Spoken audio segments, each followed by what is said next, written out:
Assalamualaikum warahmatullahi wabarakatuh. Perkenalkan, nama saya Davina Safa Elisa, jurusan Ilmu Ekonomi, Program Studi Ekonomi Pembangunan, Fakultas Ekonomi, Universitas Negeri Gorontalo.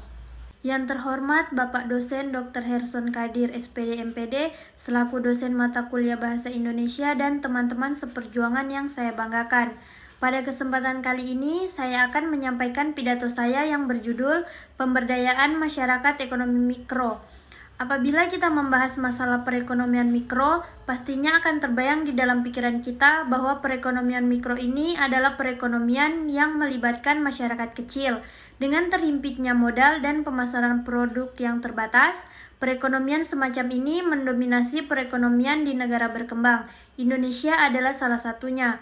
Perekonomian Indonesia ditopang oleh perekonomian mikro, namun seiring berjalannya waktu, perekonomian mikro ini menjadi tersaingi dengan perekonomian makro dengan kebijakan ekonomi makro yang semakin membuat perekonomian mikro Indonesia menjadi terpuruk. Padahal hal itu akan berdampak kepada rakyat dan akan terjadi kesenjangan antara kaya dan miskin. Yang kaya semakin kaya dan yang miskin akan tetap miskin, bahkan lebih miskin. Apabila kita melihat jumlah keseluruhan masyarakat Indonesia, ekonomi mikro masih mendominasi perekonomiannya terutama di daerah pedesaan dan kota-kota kecil, sehingga perlu adanya peran pemerintah dan peningkatan penguatan dan pemberdayaan masyarakat ekonomi mikro agar dapat lebih bersaing. Peran pemerintah dalam pemberdayaan masyarakat ekonomi mikro merupakan suatu peran yang sangat penting. Pemerintah bagaikan ruh dan masyarakat ekonomi mikro bagaikan jasadnya. Apabila tidak ada sinergi dan kesatuan antara keduanya, tentu kehidupan perekonomian di Indonesia tidak akan bisa hidup. Berbicara mengenai pemberdayaan masyarakat, tentunya hal ini tidak asing lagi kita dengar. Kegiatan seperti ini tidak jarang dilakukan pemerintah, namun hasilnya zero sum game atau sama dengan nol. Hal ini sangat memprihatinkan dengan cita-cita kita untuk menjadikan perekonomian mikro menjadi lebih tumbuh akan semakin jauh.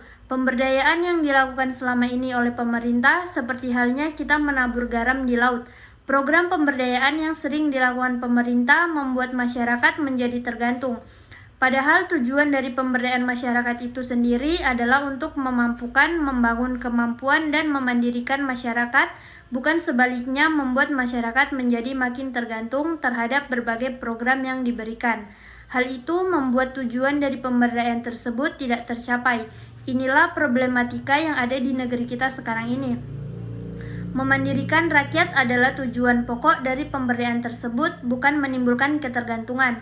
Untuk itu, ada beberapa cara yang dapat dilakukan pemerintah dalam mengatasi ketergantungan masyarakat terhadap program-program pemberdayaan tersebut, di antaranya mempercepat pembangunan pedesaan melalui penyediaan prasarana, pembangunan sistem agribisnis, industri kecil, kerajinan rakyat, pengembangan kelembagaan, penguasaan teknologi, dan pemanfaatan sumber daya alam.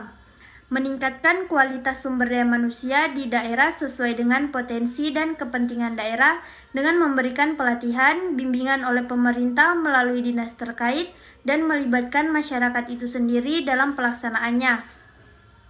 Pemberdayaan masyarakat ekonomi mikro adalah sesuatu yang mau tidak mau harus dilakukan pemerintah untuk membuat masyarakat ekonomi mikro menjadi masyarakat yang mandiri, masyarakat yang berkualitas, dan masyarakat yang memiliki daya cipta tinggi sehingga ekonomi mikro di Indonesia akan tetap terus tumbuh. Namun untuk itu semua kita memerlukan suatu upaya yang konkret dari pemerintah untuk memberdayakan masyarakat ekonomi mikro. Dengan langkah yang tepat, itu semua mungkin akan menjadi kenyataan. Adapun 3 langkah tepat yang harusnya dilakukan pemerintah guna keberhasilan pemberdayaan adalah pemerintah harus dapat menciptakan suasana atau iklim yang memungkinkan potensi masyarakat berkembang. Di sini yang dapat kita jadikan titik tolak adalah pengenalan bahwa setiap manusia, setiap masyarakat memiliki potensi yang dapat dikembangkan. Pemerintah harus memperkuat potensi atau daya yang dimiliki oleh masyarakat. Perkuatan ini meliputi langkah-langkah yang nyata, pembukaan akses ke dalam berbagai peluang dan pemberian modal, sehingga masyarakat memiliki kemauan untuk maju dan turut serta dalam program pemberdayaan guna menciptakan keseimbangan antara peran pemerintah dan masyarakat itu sendiri. Pemerintah harus dapat melindungi masyarakat. Melindungi harus dilihat sebagai upaya untuk mencegah terjadinya persaingan yang tidak seimbang, serta eksploitasi yang kuat atas yang lemah. Dalam proses pemberdayaan harus dicegah yang lemah menjadi bertambah lemah. Demikian pidato saya. Apabila ada kata-kata yang kurang berkenan dan ada tutur kata yang salah, saya mohon maaf. Sekian, terima kasih. Wassalamualaikum warahmatullahi wabarakatuh.